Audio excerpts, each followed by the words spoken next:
Hey, Mike here with KSFX. This is going to be your how-to video on setting up the flying print ghost rig and attaching a ghost rig. Whenever you pull your rig out of the box, you're going to want to be very careful with your armature. The armature of the rig is the piece that spins around. That's the piece that gives movement to your ghost. On the armature, you're going to notice it's got a disc. On this disc it actually spins, and on the disc you're going to notice that there's 3 holes.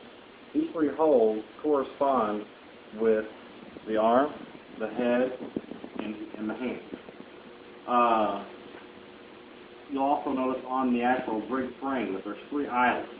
These 3 eyelets, the strings, are going to run up through to the armature and correspond again with the hole. And we're going to get you a good shot of that so that way you guys can get a good understanding of how that gets set up. This particular one would be one hand, the center one is the head, and then this one is the other hand right there.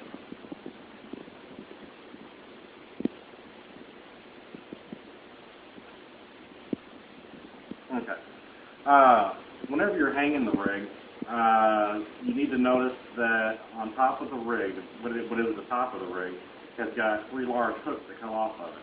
Those 3 large hooks are the hooks that you use to hang the black heavy-duty wire that we give you. That's what you're going to use. Those are the hooks that you're going to use to hang off however it is that you're going to hang it from, whether you want to hang it from the ceiling or whether you're going to be hanging this from a tree. The choice is yours, but however you hang it, those are the hooks that you're going to use the big heavy-duty black wire that we sent you. The small thin wire is the wire that's responsible for the ghost movement, and that's what you're going to use to tie off the size of the hand. Now the ghost that we've got sitting up here, it looks a little bit shoddy, and that's actually because we've thrown together some scraps just to give you guys a really good idea of how to set up your flying crane. There's a couple different ways that you can hang the ghost. One is, of course, one hand, one of each hands going to one of the holes in the armature. The other way to hang it is you can, instead of hanging the head to the center hole on your armature, you can actually just hang the head directly to this, and rather than the head go up and down, with each one of the hands at different intervals, you can have the head where it's stationary. And while the head is stationary, you've got the hands going up and down, but the head will twist from side to side. That's another way that you can hook it up. You can take some of the fishing line that we've given you, and you can hang the bottom drapery part of it up. That's another cool effect that you guys can do. One of the big things that you need to really remember is care for the armature and the motor. Never let the motor get wet. It is an electronic device. It's 120 volts. That would be very, very bad. Also, great care needs to be taken of the armature. Make sure that at no point in time do you let that thing get stopped or bound up. You want to make sure that when you hang the rig and you hang the ghost on the rig, make sure that the ghost can't get a substantial amount of wind and get blown back into the armature, because there again you're going to have cloth that you could take a chance on the cloth getting bound up in the rig. You could take a chance on the wires themselves getting bound up in the rig as the armature is going around, and that'll cause the motor to get jammed up and running the motor. Even though the motor is powerful enough to move almost 2 of our ghosts, it's a good idea just to play it safe and just run it the way that we've actually initially designed it for it to be set up. We've gone over the different ways to set the thing up. One thing that you do need to make sure of is the wires. The power wires coming off the back of it.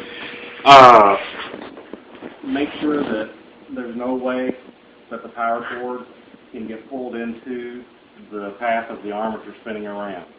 We've got it to where it's glued on top, but it hangs off the far back of it. But just make sure that your power cords are always pulled back some type of a far direction from the rig. And just make sure that they're stationary. Make sure nobody can pull the wire, pull the power cable into the area of the ghost movement or the armature spinning around. A couple of tips for you guys. As you're setting the thing up, make sure that the armature is to the very back of the rig. Make sure it's a little distance to the very back of the rig. This is going to help you guys when you're setting this thing up. It will allow you to pinpoint the maximum amount of movement.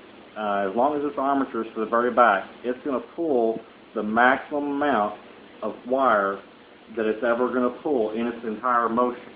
This is important because now, whenever if I were to put power to it now, whenever this armature goes around, it's gonna bring the ghost hands down at different intervals and the head down also at different intervals. It's going to allow you guys a little bit of leeway whenever you're setting this thing up.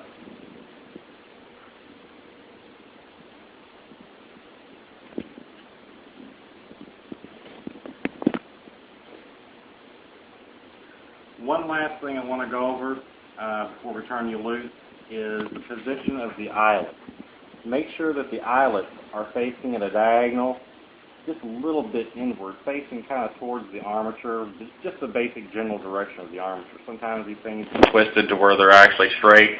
The two outer ones, the ones for the hands, need to be facing inwards at a little bit of an angle towards the armature. It's okay if the head, the head part, you actually want that to be perfectly straight as much as possible.